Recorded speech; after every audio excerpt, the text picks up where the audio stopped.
à tous et bienvenue sur la chaîne YouTube où on parle de pédocriminalité sans aucun tabou.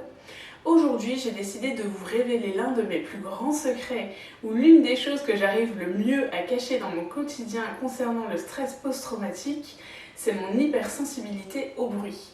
Alors pourquoi j'ai décidé d'en parler aujourd'hui? Parce que je discute avec beaucoup de victimes, comme je le dis, beaucoup de survivants. Et finalement, on est beaucoup à avoir ce gros problème. Et l'une des victimes m'expliquait que c'était souvent source de moqueries, autant dans sa vie personnelle que dans sa vie professionnelle. Et je me suis dit, je vais le partager parce que moi, on s'est souvent moqué de moi, ou alors on m'a souvent méprisée pour cette hypersensibilité, alors que clairement, la première personne qui en souffre, c'est moi. Ça peut être un petit peu dérangeant pour l'entourage, mais c'est beaucoup plus dérangeant pour la personne qui le vit. Je n'impose pas des règles particulières à mon entourage concernant le bruit, c'est simplement moi qui vis mal certaines situations. Alors, on va en parler. La première chose, cette vidéo n'est absolument pas sponsorisée, je précise, vous vous en doutez bien, mais la chose qui, moi, personnellement, m'a changé la vie, c'est d'acheter un casque Bose. Alors pourquoi un casque Bose? C'est simplement parce que ça isole des bruits extérieurs et je sais que quand je voyage par exemple, ça m'aide beaucoup. Ça m'aide beaucoup parce que ça atténue les bruits et j'arrive à me mettre dans ma bulle grâce à ça.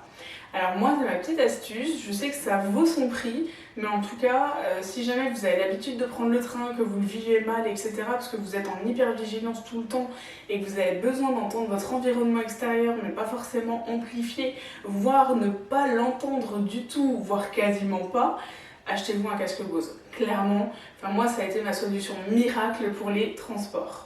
Pour partir en vacances, même pour attendre sur le quai, etc.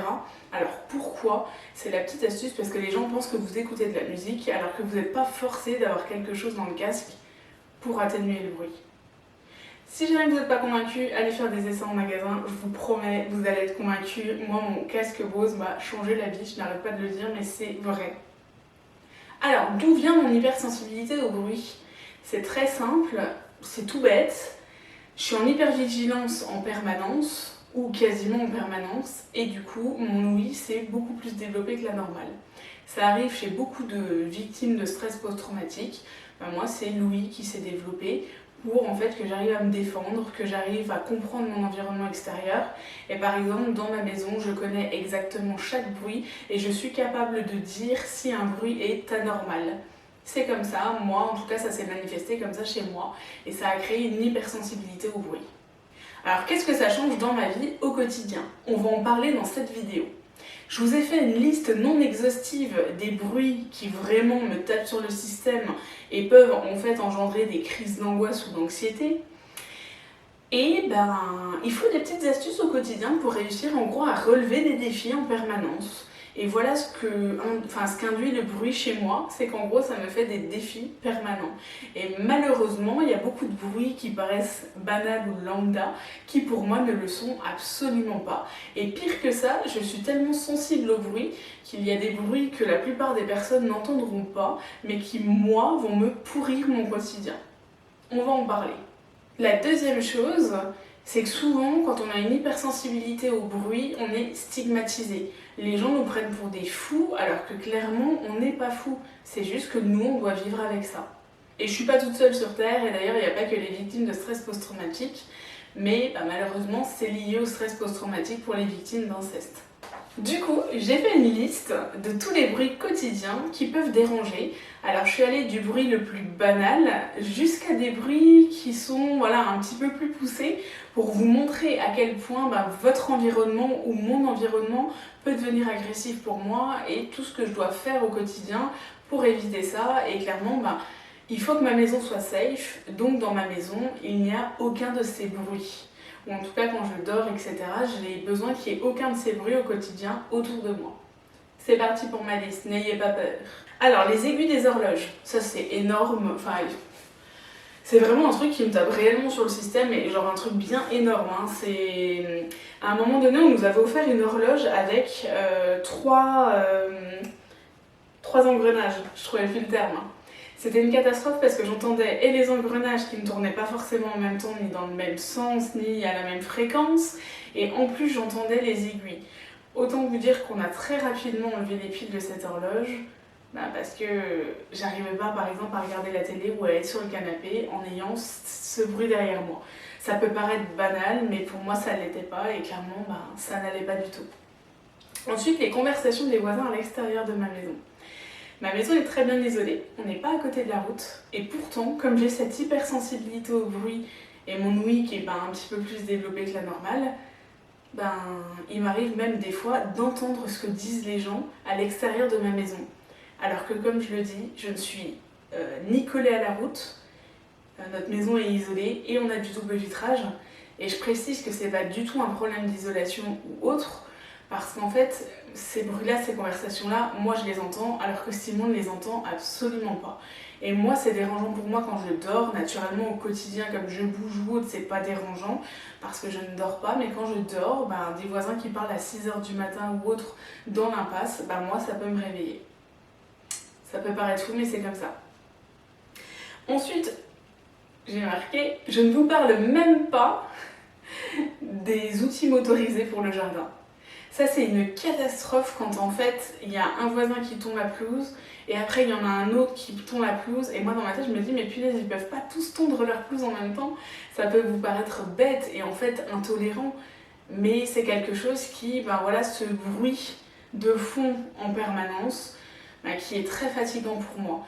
Alors ça me fait pas péter un câble, comme on pourrait parler vulgairement, ça ne me fait pas péter un plomb, mais en fait c'est très fatigant parce que moi je dois me concentrer pour ne pas avoir de crise d'anxiété par rapport à ça. Et du coup, c'est un petit peu difficile si par exemple il y a un voisin qui tond le gazon, 2 heures après il y en a un autre qui prend le relais, et puis 2 heures après il y en a un qui coupe son carrelage dehors. Là ça devient une catastrophe. La chance que j'ai, c'est qu'on est sur un terrain où on n'est pas en maison mitoyenne. D'ailleurs, je ne pourrais pas avoir de maison mitoyenne parce que je ne pourrais pas entendre mes voisins. Et je vous expliquerai aussi d'ailleurs par rapport à ça, c'est la raison pour laquelle on a quitté la ville pour venir à la campagne. Mais clairement, ça devient compliqué. Par contre, entendre un coq ne me dérangerait pas du tout. C'est juste des bruits comme ça, en fait, permanents, des bruits de fond qui vont créer des crises d'anxiété. Ensuite, les bruits des klaxons, c'est pour ça qu'on a quitté la ville. Parce que quand il y a des bouchons, non seulement il y a les moteurs des voitures, alors les voitures modernes qui s'arrêtent, qui redémarrent, qui s'arrêtent, qui redémarrent, il y a les autres voitures où il y a le bruit de moteur qui continue en permanence. Alors autant vous dire que les voitures électriques, pour les gens comme moi, ça a beau être controversé, mais en attendant, c'est vraiment pas bruyant du tout et c'est vraiment safe. Dans le sens où pour moi c'est beaucoup moins fatigant. Par contre, à l'inverse, comme la voiture ne fait pas de bruit, on entend beaucoup plus les bruits de route. Et par exemple, quand on habitait en ville, on habitait dans un immeuble qui n'était pas du tout collé à la route, mais voilà, il y avait les heures de pointe, etc. Et tout le monde passait devant chez nous pour rentrer chez lui ou pour aller manger, etc. Et en fait, c'était quelque chose qui me fatiguait mais énormément, parce qu'en gros, on avait du bruit mais de 17h à 20h non-stop. Et c'était vraiment fatigant entre ça, les bruits de klaxons, et pareil, ça incluait les bruits d'ascenseur. Parce que quand les gens rentrent chez eux, et c'est totalement normal, chacun prend l'ascenseur, et souvent les gens ils rentrent pas à la même heure, ils prennent pas l'ascenseur en même temps.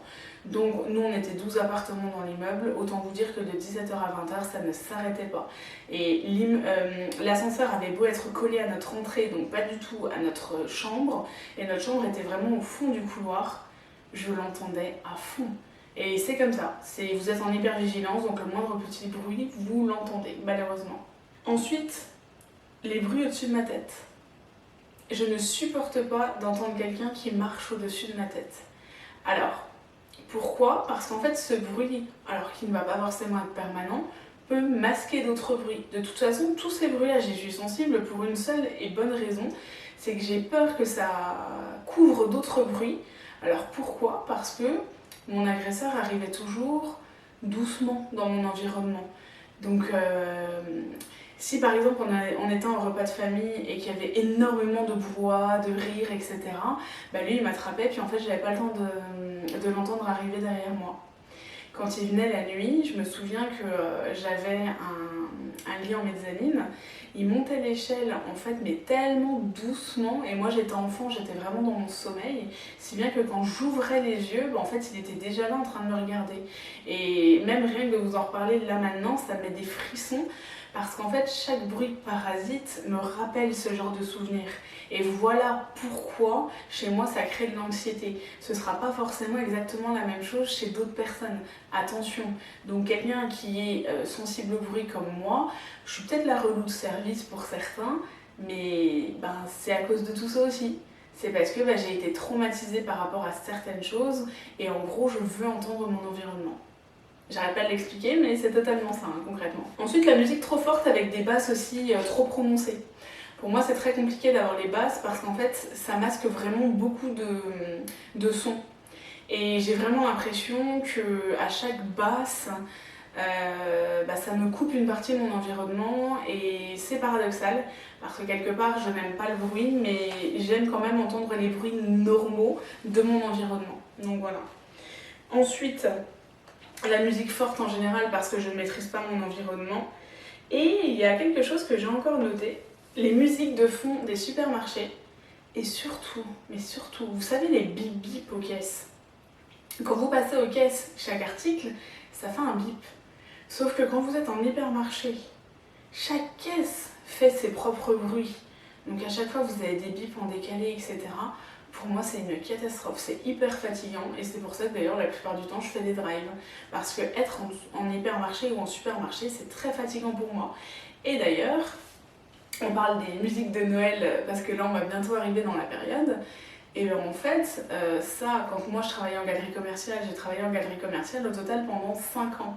Mais c'était une catastrophe. Je rentrais chez moi le soir, entre ça, le bruit des caddies, les bruits des caisses, je ne supportais plus rien. C'était vraiment, quand je rentrais chez moi le soir, il fallait que je sois dans un calme complet.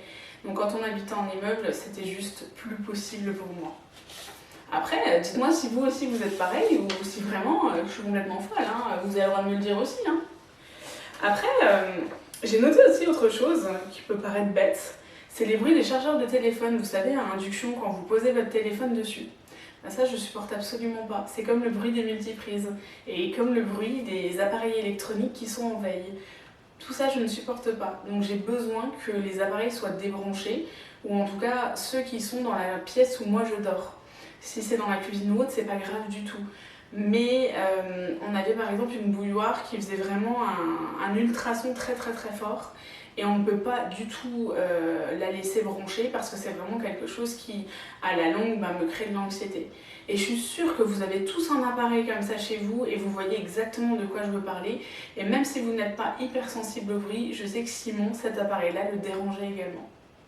Alors vous allez me dire, toute ma liste elle est non exhaustive, donc qu'est-ce que je dois être relou au quotidien ou alors je dois être complètement folle? Alors, relou peut-être pour certains, ça c'est clair, complètement folle absolument pas, parce que comme je le dis, ça en découle de ce que j'ai vécu, ça en découle d'un traumatisme. Ensuite, je disais, on a déménagé à la campagne simplement parce que tous ces bruits extérieurs devenaient une obsession et qu'à l'époque mon agresseur n'était pas encore décédé et j'en étais pas là dans ma thérapie. Et en fait, ça devenait carrément une obsession où j'avais l'impression que mon agresseur allait surgir derrière chaque bruit. Et c'était l'époque où j'allais pas bien, c'était l'époque où je recevais également des menaces de mort parce que j'avais porté plainte.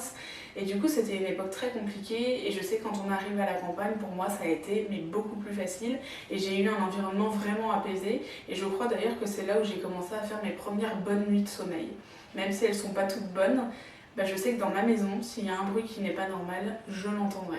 Et j'en parle parce que j'ai beau être une adulte, j'ai beau avoir 30 ans, je suis quand même obligée de mettre plein de petites astuces au quotidien pour pas que mon intérieur, donc ma maison, devienne un environnement hostile. Parce que quelque part, avec tous les petits soucis qui se sont accumulés suite au stress post-traumatique, l'environnement extérieur est rapidement devenu un environnement hostile. Et pendant longtemps, j'ai vraiment eu des grosses angoisses à sortir, etc. Et du coup, il a fallu trouver des petites astuces à mettre en place au quotidien et surtout des astuces que les autres ne devinent pas. Alors pourquoi? Pareil, je le dis, c'est pour ne pas être stigmatisé. J'attends de vous que vous me partagiez également vos astuces parce que je sais que je ne suis pas du tout la seule à vivre ça. Et du coup, je vous dis à bientôt!